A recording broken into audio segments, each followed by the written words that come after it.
How to log into your SoundCloud account step by step. So in here, the very first thing that you need to do is make sure that SoundCloud is installed on your phone. Then you can simply open the application. So after opening the application, now here we'll get into the login page. From here, make sure to remember the credentials of your account, right? So you can tap on login right here. We'll get into the login page where you'll need to add in the email address of your account.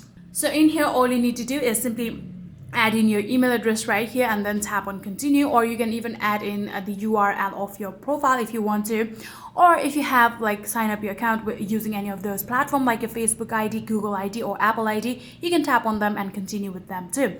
So after doing that, tap on continue, then you'll need to add in the password of your account. So after adding down the password of your account, simply tap on login, and just like that you will actually be logged into your SoundCloud account. So if you guys do have any further queries, then please let me know in the comment section down below, and that will be it for this video.